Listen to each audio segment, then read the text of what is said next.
KSRTC Chalakudy ഡിപ്പോയുടെ Malakkappara one day tour പ്രോഗ്രാമിൽ പങ്കെടുക്കാനായിട്ടാണ് ഞങ്ങളിപ്പോൾ വന്നിരിക്കുന്നത്.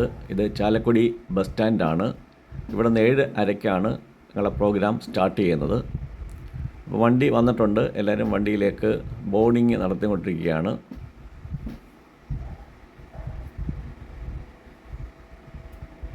കുറേ ആൾക്കാരുണ്ട്. അപ്പോൾ അടുത്ത ഫസ്റ്റ് സ്റ്റോപ്പ് ഞങ്ങൾ ബ്രേക്ക്ഫാസ്റ്റിൻ്റെ സ്റ്റോപ്പാണ്. അതിരപ്പള്ളി എത്തുന്നതിന് തൊട്ട് മുമ്പായിട്ടാണ് ഈ ഹോട്ടലുള്ളത്, വൃന്ദാവൻ ഹോട്ടൽ. ഇവിടെ ബഫേ ബ്രേക്ക്ഫാസ്റ്റാണ്. ഇവിടുത്തെ ഐറ്റംസ് എന്തൊക്കെയാണെന്ന് നമുക്കൊന്ന് നോക്കാം. ഇവിടെ ഇഷ്ടംപോലെ ചെയർസും ടേബിളൊക്കെ അറേഞ്ച് ചെയ്തിട്ടുണ്ട്. അപ്പോൾ ഞങ്ങൾ വരുന്ന നേരത്തെ അറിയിപ്പ് കൊടുത്തിട്ടുണ്ടാവും, അതായിരിക്കും. ഇവിടുത്തെ ഐറ്റംസ് അപ്പം, പൂരി, മസാലക്കറി, മുട്ടക്കറി, പിന്നെ ചായയുണ്ട്. ഇത് അൺലിമിറ്റഡ് ആണ്. ഇതിൻ്റെ റേറ്റ് 80 രൂപയാണ്. എത്ര വേണമെങ്കിലും നമുക്ക് കഴിക്കാം.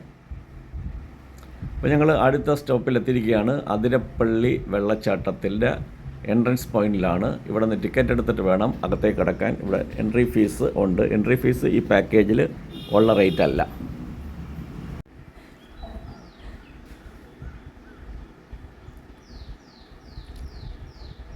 അപ്പം ടിക്കറ്റൊക്കെ എടുത്ത് ഞങ്ങൾ അകത്ത് കയറിയിരിക്കുകയാണ്. നല്ല വഴിയൊക്കെ ഇവിടെ ഒരുക്കിയിട്ടുണ്ട് വെള്ളച്ചാട്ടത്തിലേക്ക്. കുറച്ച് ദൂരം നടക്കാനുണ്ട്. ഒരു റാമ്പും ഒക്കെ ഉണ്ട് വികലാംഗർക്ക് വേണ്ടിയിട്ടുള്ള. ഇപ്പോൾ ഞങ്ങൾ വെള്ളച്ചാട്ടത്തിൻ്റെ അടുത്തെത്തി. ഇവിടെ വെള്ളമൊന്നുമില്ല, വളരെ കുറച്ച് വെള്ളമേ ഉള്ളൂ. അല്ലെങ്കിൽ നിറഞ്ഞ് കവിഞ്ഞ് ഒഴുകുന്നുണ്ട്. ഇവിടെ എല്ലാം നമുക്ക് നിൽക്കാൻ പോലും പറ്റത്തില്ല. ഇപ്പോൾ ആൾക്കാരൊക്കെ അവിടെ ഇറങ്ങി കുളിക്കാനൊക്കെ പറ്റുന്നുണ്ട്. സാധാരണ കേസിൽ നല്ല വെള്ളമുള്ള സമയത്ത് ഇവിടെ ഒന്നും നമുക്ക് വരാൻ പറ്റില്ല. വളരെ ദൂരം മാറിയെന്നേ കാണാൻ പറ്റും. ഈ കുടിൽ കണ്ടല്ലോ, ഇതെപ്പോഴും കാണുന്നത് നല്ല വെള്ളച്ചാട്ടത്തിൻ്റെ രണ്ട് സൈഡിൽ കൂടെ, ഈ കുടിലിൻ്റെ രണ്ട് സൈഡിൽ കൂടെ വെള്ളം ഒഴുകി പോകുന്നത്. അപ്പോൾ വെള്ളച്ചാട്ടമാണ്, കുറച്ച് വെള്ളമേ ഉള്ളൂ. ബാഹുബലിയൊക്കെ ചിത്രീകരിച്ച സ്ഥലമാണിത്. ഇന്ത്യയിൽ തന്നെ ഫേമസ് ആയിട്ടുള്ള വെള്ളച്ചാട്ടമാണ് അതിരപ്പള്ളി വെള്ളച്ചാട്ടം. പലതവണ ഞാൻ ഇവിടെ വന്നിട്ടുണ്ട്, വെള്ളമുള്ള സമയത്തുമൊക്കെ വന്നിട്ടുണ്ട്. ഇപ്പം മലക്കപ്പാറ പോകാനായിട്ട് വന്നത് കൂട്ടത്തിൽ ഇത് കാണുന്നതേ ഉള്ളൂ. അവരുടെ പാക്കേജിൻ്റെ ഭാഗമായിട്ട് ഇതിവിടെ കാണിക്കുന്നുണ്ട്.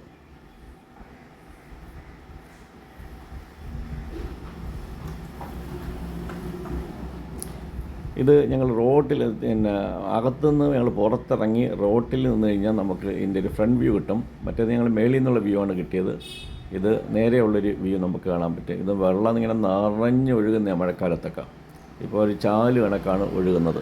അപ്പം സീസൺ സമയത്തിലാണ് ഇവിടെയൊക്കെ നമ്മൾ വരേണ്ടത്. അത് മഴക്കാലത്താണ് വരേണ്ടത്. മഴക്കാലത്ത് വന്നു കഴിഞ്ഞാൽ വെള്ളച്ചാട്ടം നന്നായിട്ട് നമുക്ക് ആസ്വദിക്കാൻ പറ്റും.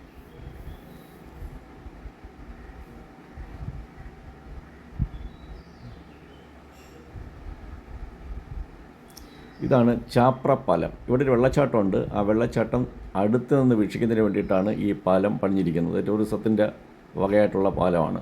ഇപ്പോൾ ഒരു തുള്ളി വെള്ളം പോലും ഇവിടെ ഇല്ല. അതാ സീസൺ ടൈമിൽ വരണമെന്ന് പറയുന്നുള്ള കാരണം അതാണ്. ഇതൊക്കെ സീസണൽ വാട്ടർഫാൾസാണ്.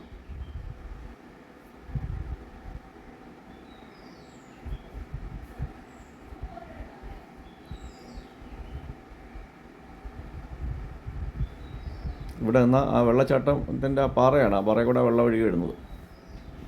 ഇവിടെ നല്ല സമയത്ത് ഇവിടെ നിൽക്കാൻ പോലും പറ്റത്തില്ലെന്നാണ് പറയുന്നത്.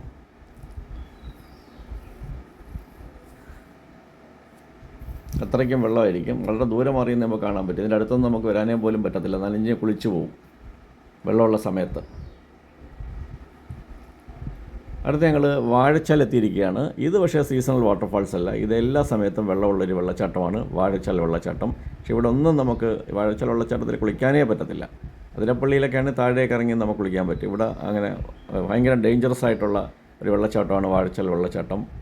വളരെയധികം ആളുകൾ മരണപ്പെട്ടിട്ടുള്ള ഒരു സ്ഥലം കൂടിയാണ് വാഴച്ചാൽ. കണ്ടില്ലേ, ഇത്രയും വെള്ളം ഇവിടെ ഉണ്ട്. മറ്റേടത്തൊക്കെ നൂല് പോലെയാണ് വെള്ളം വന്നുകൊണ്ടിരുന്നത്. ഇവിടെ നിറഞ്ഞാണ് വെള്ളം പൊയ്ക്കൊണ്ടിരിക്കുന്നത്.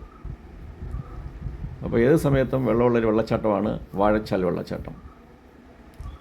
അതിൻ്റെ ഗാർഡനാണ് വാഴച്ചാൽ വെള്ളച്ചാട്ടത്തിൽ. നല്ലൊരു ഗാർഡനുണ്ട്. ഇത് ഫോറസ്റ്റിൻ്റെ കീഴിലാണെന്ന് തോന്നുന്നു ഈ വെള്ളച്ചാട്ടത്തിൻ്റെ ഈ ഗാർഡനൊക്കെ. ഇതിന് ഫീസുണ്ട്. ഇവിടം തൊട്ടാണ് നമ്മൾ മലക്കപ്പാറ റൂട്ട് ആരംഭിക്കുന്നത്. രാത്രി ഈ വഴി ഗതാഗതം ഇല്ല. ഒരു ചെക്ക് പോസ്റ്റൊക്കെ ഇവിടെ ഉണ്ട്. മലക്കപ്പാറ കഴിഞ്ഞാൽ വാൽപ്പാറയിലും കൂടെ പോകാം, തമിഴ്നാട്ടിലോട്ട് കയറാം. മലക്കപ്പാറ കേരളത്തിൻ്റെ അതിർത്തിയാണ്. അത് കഴിഞ്ഞ് 20 കിലോമീറ്റർ കഴിഞ്ഞാലാണ് വാൽപ്പാറ.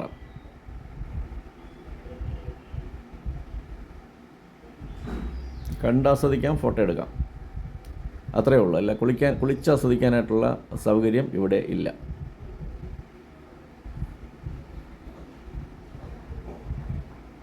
അടുത്തത് ഉള്ള സ്പോട്ടാണ് ബ്രിട്ടീഷ് പാലം.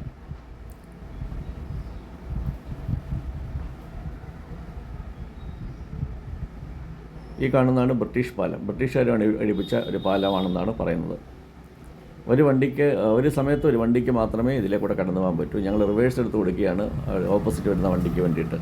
വളരെ ഇടുങ്ങിയ റോഡാണ്.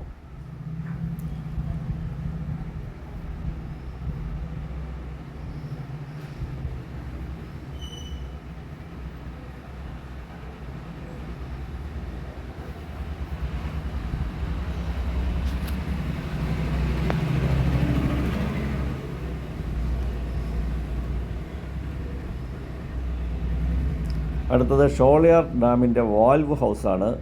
ഷോളയാർ ഡാമിൽ നിന്നുള്ള വെള്ളം ഈ വാൽവിൽ കൂടെ താഴെ കൊണ്ടുപോയിട്ടാണ് വൈദ്യുതി ഉൽപ്പാദിപ്പിക്കുന്നത്.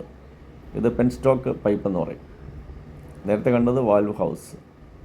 അവിടെ നിന്ന് തുറന്നു വിടപ്പോൾ ഈ വെള്ളം ഇങ്ങനെ ഒഴുകിപ്പോയി അങ്ങ് താഴെ വൈദ്യുതി ഉൽപ്പാദിപ്പിക്കും ആ കെട്ടിടത്തിൽ. ഇതൊരു കാട്ടുപോത്തിനെ കണ്ടതാണ് ഞങ്ങൾ. യാദൃശ്ചികമായിട്ടാണ് ഇതിനെ കണ്ടുപിട്ടിയത്. എല്ലാ സമയത്തൊന്നും കാണാൻ പറ്റത്തില്ല. ആനയൊക്കെ നമുക്ക് ഭാഗ്യമുണ്ടെങ്കിൽ ആനയെ കാണാം. ഇപ്പോൾ ഞങ്ങൾ മലക്കപ്പാറ എത്തിയിരിക്കുകയാണ്. ആ ബോർഡ് അങ്ങോട്ട് പ്രവേശിക്കുന്നത് തമിഴ്നാട്ടിലേക്കുള്ള എൻട്രൻസിൻ്റെ ഒരു ബോർഡാണ് ആ കാണുന്നത്. അവിടെ നിന്നാണ് ഇതിലേക്കൂടാണ് വാൽപ്പാറയൊക്കെ പോകുന്നത്. വാൽപ്പാറ അത് കഴിഞ്ഞിട്ട് നമുക്ക് പൊള്ളാച്ചിയിലും പോകാനായിട്ട് പറ്റും. വാൽപ്പാറയിൽ നിന്ന് പൊള്ളാച്ചിയിലോട്ട് പോകാം. ഇവിടെയാണ് ഞങ്ങൾ ഊണ് അറേഞ്ച് ചെയ്തിരിക്കുന്നത്. ഇപ്പോൾ 2 മണിയായിട്ടുണ്ട് ഉച്ചയ്ക്ക്. ബസ്സിൽ നിന്ന് എല്ലാവരും ഇറങ്ങുന്നേ ഉള്ളൂ.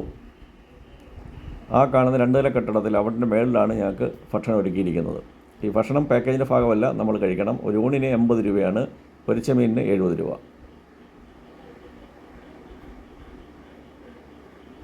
ഇത് ഞാൻ കുറേ മേളിൽ കയറുന്നിട്ടെടുക്കുകയാണ്. ഇവിടെ കുറച്ച് സ്റ്റെപ്പ് കണ്ട് പാറയുടെ അങ്ങനെ സ്റ്റെപ്പിൽ കൂടെ ഇങ്ങനെ കയറി വന്നത് കാരണം ആ താഴ്ചയിൽ നിന്നാണ് ഇത്രയും ദൂരം മേളിൽ കയറി വന്നിട്ടാണ് ഈ വീഡിയോ എടുക്കുന്നത്. ഇപ്പോൾ ഒരു ഷോളയാർ ഡാമിൻ്റെ കാച്ച്മെൻറ്റ് ഏരിയ ആണ്. അതിൻ്റെ ഏറ്റവും മേളിലുള്ള ടോപ്പിൽ നിൽക്കുകയാണ് ഞങ്ങൾ ഡാമിൻ്റെ. ഇതൊരു എർത്ത് മേസണറി ഡാമാണ്. ഇതിൻ്റെ കുറച്ച് ദൂരം വരെ നമുക്ക് ഉള്ളിലോട്ട് പോകാം. അതിൻ്റെ അപ്പുറത്തോട്ട് നമുക്ക് കടന്നു പോകാനായിട്ട് കഴിയില്ല, പെർമിഷനില്ല. ഞങ്ങൾ തിരിച്ചുള്ള യാത്രയാണ്.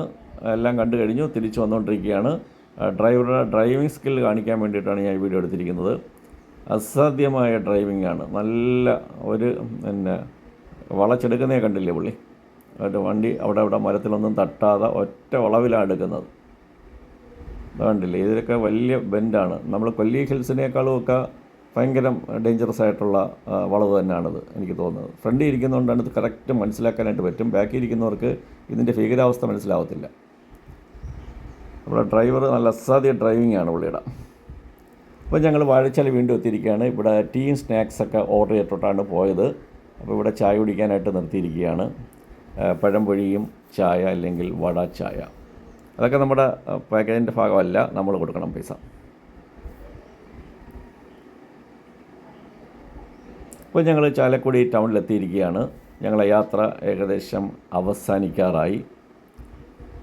ചാലക്കുടി ടൗണാണിത്. അപ്പം അവസാനിക്കുന്നതിൻ്റെ ഭാഗമായിട്ട് എല്ലാവരും ഒരു ഗ്രൂപ്പ് ഡാൻസാണ്, പാട്ടൊക്കെ ഇട്ടിട്ട് ഡാൻസ് കളിച്ചുകൊണ്ടിരിക്കുകയാണ്.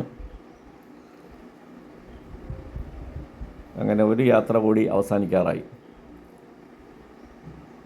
ഇപ്പം കൊട്ടിക്കലാശമാണ്, എല്ലാവരും പങ്കെടുത്തുകൊണ്ടിരിക്കുകയാണ്. ഇതാണ് കൊട്ടിക്കലാശം. തീർന്ന് നമ്മൾ KSRTC ബസ് സ്റ്റാൻഡിലോട്ട് അടുക്കാറായപ്പോൾ ഉള്ള കൊട്ടിക്കലാശമാണ്.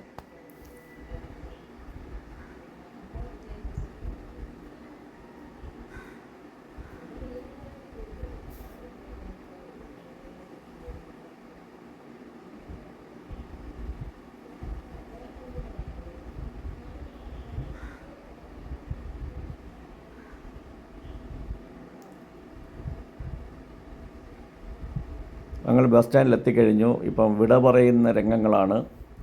12 മണിക്കൂർ യാത്ര അവസാനിച്ച് ഞങ്ങളെല്ലാവരും പല വഴിക്ക് പിരിയുകയാണ്. പല സ്ഥലത്തു നിന്നുള്ള ആൾക്കാരാണ് ഇവിടെ ഒത്തുചേർന്നിരുന്നത്. ആരുടെയും പേര് പോലും അറിയത്തില്ല. ഇനി കണ്ടാൽ തന്നെ പരിചയം ഉണ്ടാവുമെന്നും അറിയത്തില്ല. ഇനി കാണുമോ എന്ന് പോലും അറിയത്തില്ല. അങ്ങനെ ഒരു ദിവസത്തെ യാത്രയ്ക്ക് ശേഷം ഞങ്ങൾ വേർപിരിയാണ്. ഒരു വാട്സാപ്പ് ഗ്രൂപ്പ് പോലും ഒരു ഫോം ചെയ്തിട്ടില്ല. അങ്ങനെയായിരുന്നെങ്കിൽ വീണ്ടും കോൺടാക്റ്റൊക്കെ ഉണ്ടായേനെ. നല്ല യാത്രയായിരുന്നു.